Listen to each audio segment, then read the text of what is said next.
Petit bonheur perso, venir tôt à la plage, seul.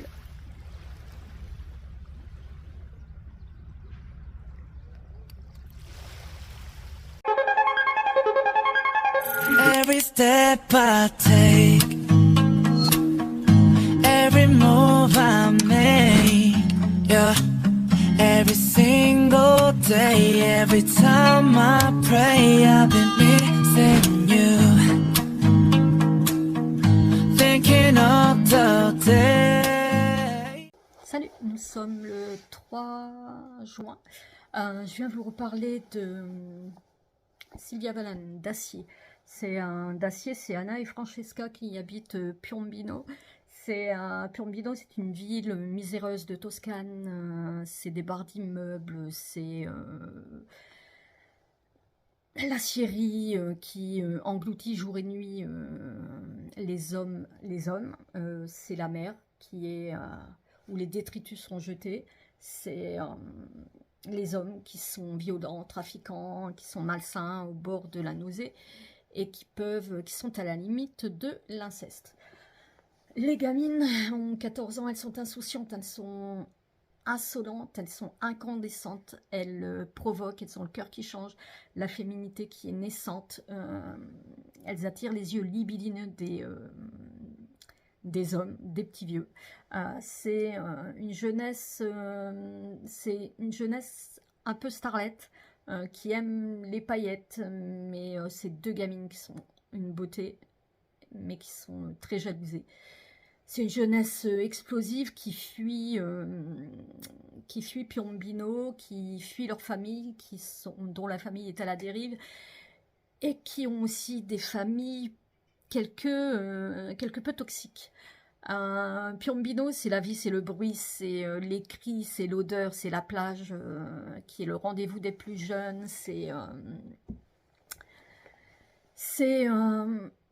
ouais, leur insouciance, c'est le sable chaud, c'est les sens qu'elles éveillent, leurs sens et les sens des hommes. Elles rêvent de liberté, mais dans une Italie encore régie par les hommes, c'est compliqué. Elles dansent nues devant le miroir, la fenêtre ouverte. Ceux qui habitent les barres d'HLM et qui ont vu sur la fenêtre les regardent. Elles sont jalousées, elles sont inséparables, surtout. Anna et Francesca sont inséparables. Ce sont des beautés, et la beauté pour eux c'est un tremplin pour la liberté, pour aimer, pour être aimé. Et puis malheureusement le drame et la fissure. On est sous l'ère de Berlusconi, il y a l'économie qui tombe, les aciéries qui ferment, l'acierie de Piombino, c'est ce qui fait vivre Piombino, c'est la chaleur suffocante du soleil, c'est le vent, c'est l'envie aussi pour tous de quitter le quartier, c'est également les rêves avortés, c'est la liberté éventrée, et c'est la passion, l'amour et puis la mort. Piombino, c'est une ville où la noirceur des hauts fourneaux et des hommes se rejoignent. C'est l'enfer qui est au paradis. Sylvia Valone, elle a une écriture qui bouleverse, qui est à la fois crue et délicate. C'est un livre authentique. Moi, j'ai aimé cette histoire âpre et cette lumière qui peine à surgir. C'est un roman qui est déchirant, subtil, tragique. Moi, j'ai adoré ce roman. Il m'a déchiré, mais en même temps, il m'a fait espérer en la sororité. Et je trouve ça ouais, beau. Je trouve ça très intéressant. Et ce livre, c'est un coup de cœur pour ce livre. C'est poignant, c'est une énergie folle. C'est aussi solaire et c'est tranchant comme la vie en fait. Sylvia Valone, elle est née à Biella où elle a grandi et vit à Bologne. Cette histoire, c'est surtout Anna et Francesca qui ont bientôt 14 ans, qui sont jeunes, qui sont les souveraines de Piombino, de ce royaume cabossé. C'est vraiment à lire. En plus, l'écriture est poétique. Elle met du beau dans la noirceur et j'ai beaucoup aimé ce livre. Je vais vous parler d'un autre livre qui n'est pas, ça sera un graphique. Je vous en parle tout à l'heure ou demain. Je vais essayer de clôturer assez vite quand même cette vidéo. En ce moment, je lis Les Sirènes. Ça n'a rien à voir avec le challenge italien. Et Les Sirènes d'Emilia Hart. Moi, j'avais lu La Maison au sortilège que j'avais beaucoup aimé. Donc voilà, je peux pas trop en parler parce qu'en ce moment, depuis que je suis rentrée d'Italie, j'arrive pas à redescendre. Je suis fatiguée. Je crois que les 12 heures de route m'ont assassinée. Ouais, l'Italie, ouais, c'était très très bien. C'était merveilleux. C'était des petites pépites au niveau architectural. Et puis c'était un moment pour nous, un moment à nous. Ça faisait longtemps que c'était pas arrivé. Et, euh, et ouais, c'était bien. C'était bien. Donc je vous laisse et je vous parlerai bientôt, soit ce soir, soit demain, du livre de Jean-Christophe Chauzy. Et c'est Nouveau 109. Voilà, je vous dis à plus tard. Ciao. Kissy face, fancy gone, but I'm trying to kiss your lips for real. Red hot, that's what I'm on. Something I can feel.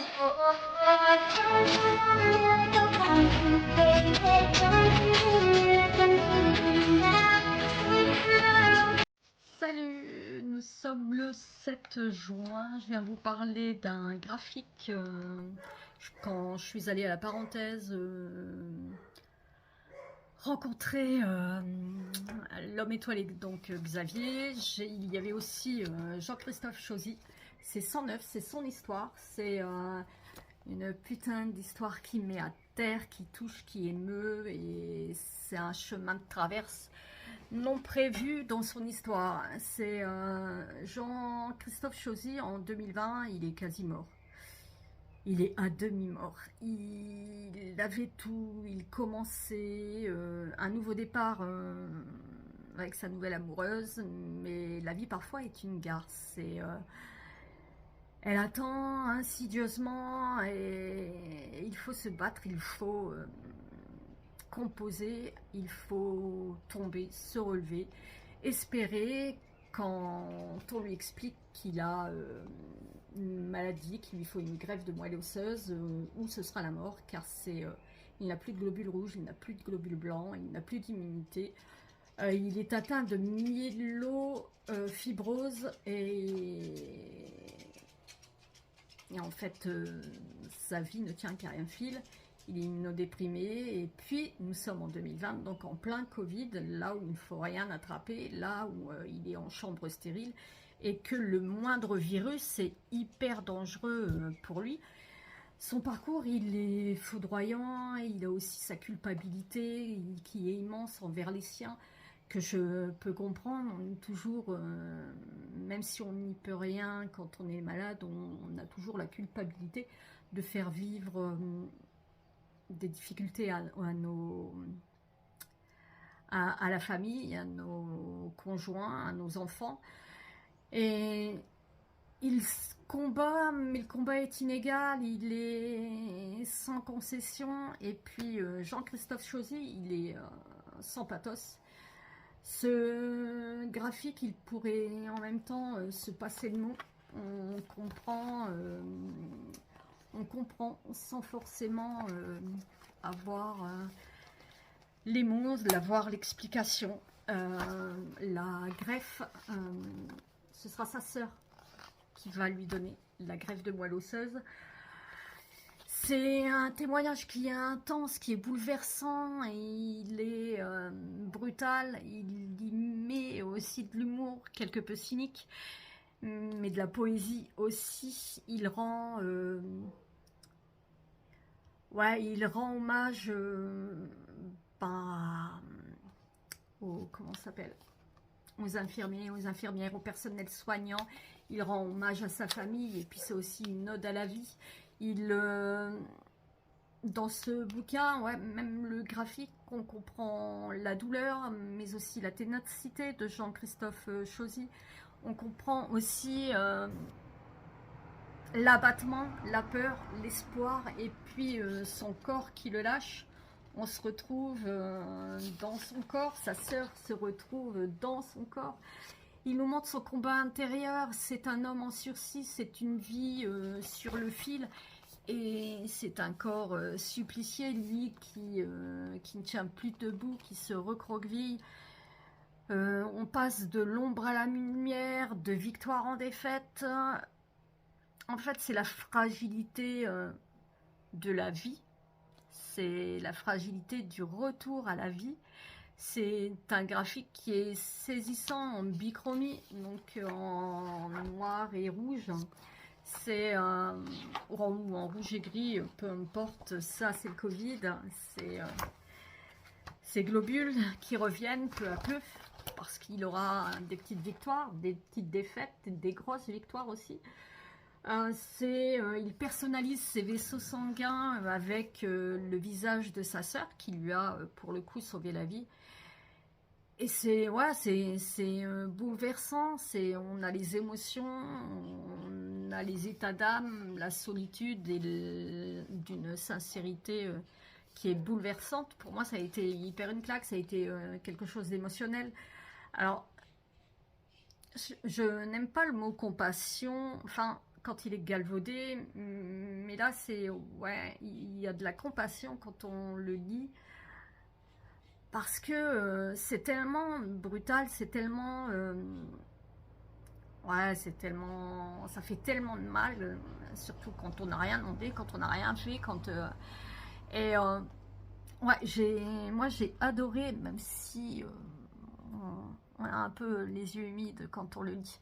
Mais j'aime beaucoup son graphique. Donc bon, là c'est ma petite dédicace, et il me l'a fait devant les yeux. Enfin, j'étais ébahie. Voilà. Du jour au lendemain, voilà comment il est.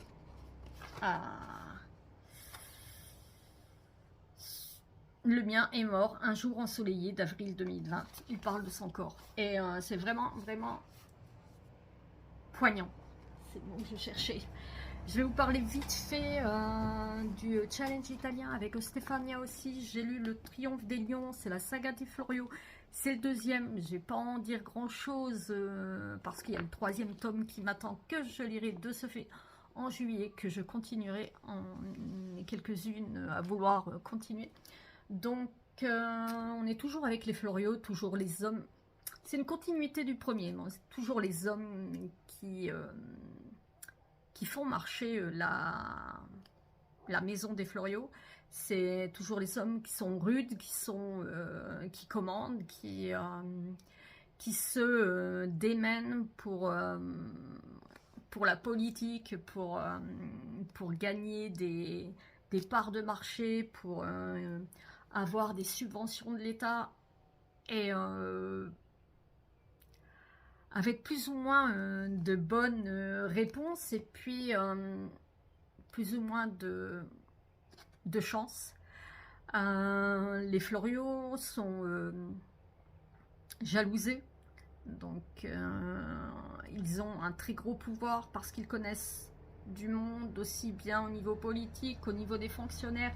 Il y a quelques magouilles qui sont mises en place. On veut les détruire de toute façon, les Florio. Donc ce sont les hommes qui se battent pour la maison des Florio. Après, il en suffit d'un qui pense que tout lui est acquis et qu'il n'a plus à travailler. Donc j'ai hâte de lire le troisième, qui s'appelle Les Lions en hiver, et on comprendra vite pourquoi. Donc Stefania aussi, dans le challenge auteur italien, c'est le Triomphe des Lions. J'aime beaucoup les personnages. Les femmes, on en parle peu. On en parle peu, mais elles sont présentes énormément. Elles sont toujours un soutien énorme. les hommes ne s'en rendent pas compte, mais si la maison des Floriaux fonctionne, c'est aussi énormément grâce aux femmes. Donc voilà, je reviens demain vous parler, je vais essayer de voir pour vous faire la dernière allumette que j'avais beaucoup aimée et qui m'a énormément surprise, et puis d'acier, je sais plus si je vous l'ai fait ou quoi. Ah non, c'est pas d'acier, je suis en train de chercher. Hop. Je vais vous mettre... Je suis en train de...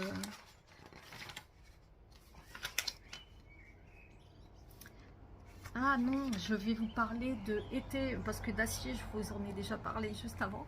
Je vais vous parler de été 79, c'est de Jean-Philippe, je ne sais plus où c'est.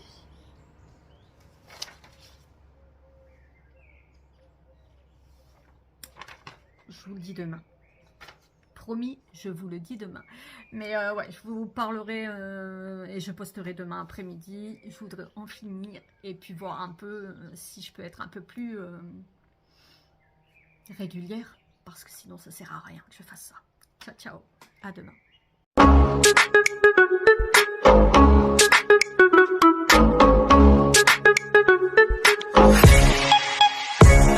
真似できないよこのスワッグ俺たちにしかないスワッグ肩の力抜いてラックラック遊び働い Salut, nous sommes dimanche 9 juin. Si mes souvenirs sont bons, je ne sais jamais. J'attache 2 secondes mes cheveux. Le temps de vous parler d'une lecture, de 2 lectures, et puis je vais clôturer de toute façon aujourd'hui de 2 lectures d'un été 79 de Jean-Philippe Blondel. On suit, c'est chez les l'Iconoclaste, on suit, le chien, j'espère qu'il ne va pas aboyer. On suit les Royer, André, Michel et leurs 2 fils, Philippe et Pascal, qui partent pour la première fois en VVF, en vacances cet été 79. Le couple est à un tournant de leur vie, lui est muté à Paris, elle aimerait divorcer. Elle compte annoncer ça à son mari lors des vacances. Et Michel, son mari, c'est un pur produit mâle. C'est un pur produit masculin, macho. Il est fort de ses compétences. Il met les pieds sous la table quand il rentre du boulot. C'est le chef de famille, quoi, dans toute sa splendeur, dans ces années fin 70, début 80. André, elle étouffe, elle rêve de liberté, elle rêve d'émancipation, elle rêve de s'affranchir de l'image bobonne, elle qui est malgré tout directrice d'école. Leur fils Pascal est quelqu'un d'ambitieux, qu'il est né, ils sont fiers de lui, il est extraverti, beau parleur, manipulateur. Il est manipulateur et il cache bien son jeu et ses parents tombent dans le panneau et louent en permanence ce fils qu'ils aiment, tout comme ils aiment leur deuxième, qui est Philippe, qui lui est plutôt introverti, il n'a pas trop de... Ouais, il n'a pas trop... Lui et son père ne se parlent pas trop, ils se recroquevillent quand Pascal, son aîné, est là, parce que Pascal, il envahit l'espace, et Philippe, il est mal dans sa peau, il est tourmenté. Il aime écrire et il aime les mots, c'est plutôt un littéraire et non un scientifique. Ils vont donc 2 semaines dans les Alpes. Pascal n'est pas avec eux. Normalement, Pascal travaille. Ils vont 2 semaines dans les Alpes. L'ambiance est bon enfant. Pétanque et randonnée sont au rendez-vous. Jeux et soirées, c'est aussi l'occasion d'être entre hommes, d'être entre femmes, d'être aussi en ado, chacun racontant un peu... Chez les hommes, l'humour potache. Chez les ados, ils se cherchent. Chez les femmes, on raconte sa vie et sa vie privée. Et sa vie sexuelle aussi. Et puis ces vacances vont bouleverser la vie des Royer. Effectivement, ils vont Michel, lui, il redécouvre sa femme comme il ne l'avait plus connue. Ils avaient plus vraiment de relations sexuelles ou vraiment pour l'hygiène, on va dire. Et il redécouvre sa femme qui est lumineuse, qui est vive, qui est joyeuse. Son fils Philippe aussi, il le découvre, il le voit enfin, lui qui n'est pas étouffé par son frère, il le voit plein d'intentions, il le voit un bon gamin qui est plus ouvert, qui est gentil garçon, mais l'arrivée de son frère Pascal va tout changer. Michel, le père, donc il se sent dépassé, il ne sait plus vraiment où il en est, sa vie lui échappe. Et il ne sait pas trop... moi je l'ai trouvé il est un peu pâteau, mais en même temps il est assez émouvant dans ce qu'il ressent. Et ouais, il se sent dépassé, il n'a pas les codes en fait de cette société qui change. Alors c'est une famille qui se fissure en fêlure et entre faille et fêlure. C'est André qui, elle, en a vraiment assez de sa vie. Elle veut s'émanciper et vraiment remettre son couple en question. Elle étouffe, elle aimerait envoyer tout balader, elle aimerait tenter d'autres chemins. C'est la crise, disons la quarantaine, c'est la crise du milieu de vie. Elle a des attentes. Ces attentes ne sont pas réservées qu'aux hommes, elles sont aussi réservées aux femmes. C'est ouais, le début des années 80. Moi, ce roman de Jean-Philippe Blondel, c'est un roman intime et pudique. On entend la musique qui libère le corps, le disco dans toute sa sensualité. C'est un roman où la tendresse est omniprésente. 79, c'est une société en fait qui bouge et qui pousse les codes préétablis. C'est un souffle de liberté pour les femmes. C'est encore c'est les prémices. C'est un avenir prometteur, un avenir lumineux. Ce texte, c'est un texte fluide, des personnages attachants, mais aussi détestables. J'ai vraiment détesté Pascal, l'aîné des enfants. Et moi j'ai trouvé que c'était une écriture subtile, intime. Et puis c'est un vent aussi de nostalgie, mais du temps qui passe. J'ai retrouvé les années, puisque j'avais quoi, 10 ans 10 ans, en 79, j'avais 10 ans. Ces années où les cassettes, les Walkman, toutes ces petites choses de l'enfance, j'ai vraiment beaucoup aimé. Je vous conseille, ouais, lisez-le. J'ai vraiment beaucoup aimé ce livre, entre nostalgie, ouais, nostalgie et puis redécouverte de ces années-là. Ensuite, je vais vous parler de Gabriel Garcia Marquez. Nous verrons en août, c'est le prix Nobel de littérature, Gabriel Garcia Marquez. Moi, je l'ai lu lorsque j'ai fait la route en revenant d'Italie. 12 heures de route, j'ai eu largement le temps de le lire. Je n'ai pas aimé du tout. On se retrouve avec Anna qui, tous les 16 ans, elle va sur la tombe de sa mère mettre des fleurs. Elle prend le ferry et elle passe une nuit sur l'île des Caraïbes, une île où est enterrée sa mère, mais une île dont elle ne voit pas la splendeur, dont elle ne voit pas la lagune qui est peuplée de hérons, dont elle ne voit pas les couleurs. Elle dépose un bouquet de fleurs et elle repart, elle va retrouver son mari. Mais à ses 46 ans, lors de ce pèlerinage annuel, elle rencontre un inconnu au bar de son hôtel. Et elle a une pulsion où elle va avoir une relation avec cet inconnu.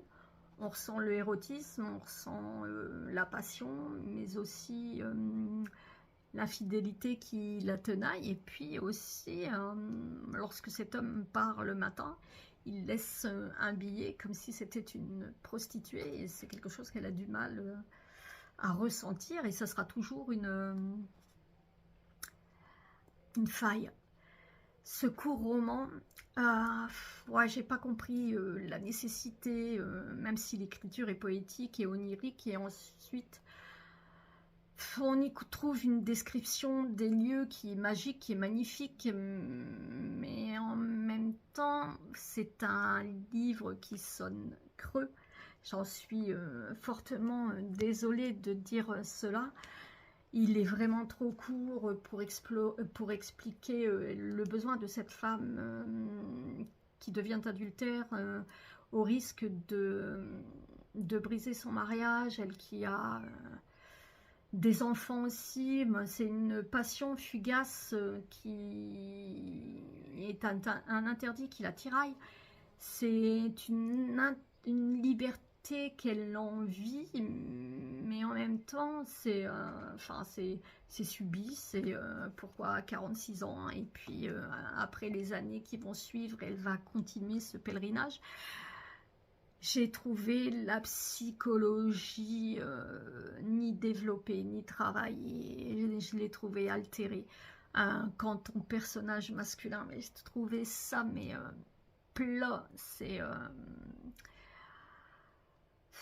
ouais, c'est une psychologie qui s'évapore dans dans le brouillard cérébral.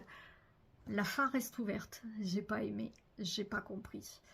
Ça à chacun d'apprécier ou non. Ce roman, c'est un roman inachevé que l'auteur ne voulait pas publier parce qu'il ne le trouvait pas abouti. Et effectivement, il n'est pas abouti. Même si on peut louer l'écriture, hein, c'est un récit posthume que les enfants et que l'éditeur ont souhaité grasser, ont souhaité édité, mais je ne sais pas franchement si c'est vraiment le bon choix. Je trouve que ce choix est purement commercial. Maintenant, c'est mon ressenti personnel. Donc voilà, j'ai fini. J'en ai d'autres, mais je vous le ferai la prochaine fois. Je veux pas que ce soit trop long. En ce moment, je lis Sylvia Wallon pour Cœur Noir, que je trouve pour l'instant assez intriguant. Je suis à la page 74, je le lis en LC avec Izzy.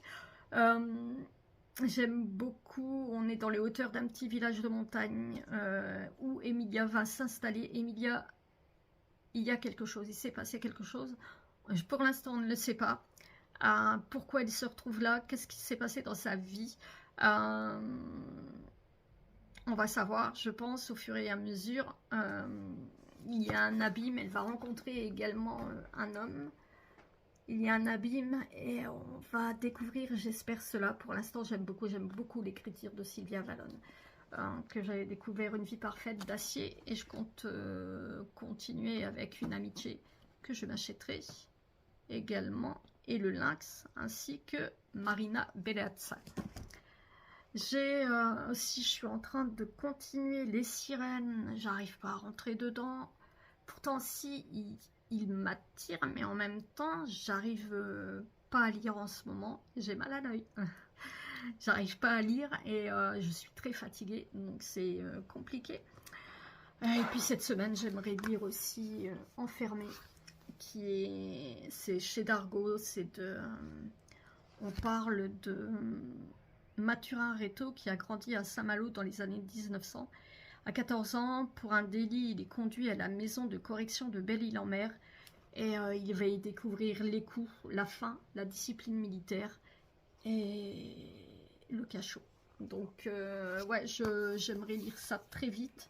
Cette semaine, j'aimerais terminer Sylvia Wallon, j'aimerais terminer Les Sirènes et ce livre, ainsi que Le Premier Amour de Marcel Pagnol, donc de Eric Stoffel et Jack Manini. Pour l'instant, ouais, c'est ce que j'aimerais prévoir pour la semaine. Maintenant, j'ai la dernière allumette en cours, enfin, chronique en cours, ainsi que les poupées en cours. Le livre de Tillier, que je n'ai toujours pas chroniqué, que j'avais lu avant les vacances, mais est-ce nécessaire de le chroniquer alors que j'ai... Enfin, c'est Tillier, quoi. On ne peut qu'aimer Tillier, enfin, pour ma part. Sinon, je vais vous montrer ce que j'ai reçu également. Bon, peut-être pas tout. Alors, j'ai Les Éveillés de Giacometti Raven, Les Ressuscités de Giacometti Raven, je dis n'importe quoi. Les Éveillés de Éric Giacometti, Les Ressuscités de Jacques Raven. J'ai eu Rue Daguerre d'Élodie Lorca, ça c'est chez Lattès. Élodie Lorca, Rue Daguerre, c'est chez Rivage. J'ai eu aussi, et je vais lire également cette semaine, la BD Derrière la haine. C'est adapté du livre de Barbara Abel que j'avais beaucoup aimé, et c'est un livre enfant d'Indin que je dois lire aussi. J'ai eu d'autres livres enfants, il faut vraiment que je m'y mette. J'ai reçu le poche de Virginie Grimaldi, Plus grand que le ciel, que je n'avais pas lu l'année dernière.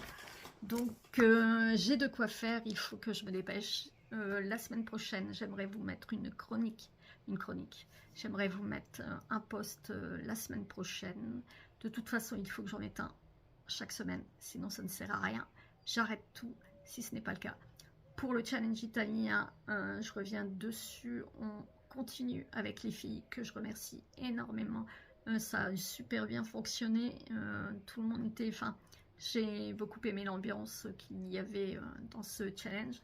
Donc on va continuer d'en lire, même si on n'en lit qu'un par mois, on va continuer d'en lire, et je trouve ça hyper chouette. Sur ce, j'ai enlevé ma petite pince pour cacher mes cheveux blancs. Je vais vous laisser. Dites-moi ce que vous pensez des livres, si vous en avez lu, si vous comptez en lire, si vous aimez les auteurs italiens. Je vous pose beaucoup de questions. Et si vous voulez que j'arrête ou que je continue, je prends toute... Dites-moi ce que vous en pensez à propos de ce continuer, arrêter. Je prends le positif, le négatif, et puis je ferai ma petite soupe avec. Sur ce, je vous laisse, je vous dis ciao, à la semaine prochaine, et bonne lecture, bonne semaine.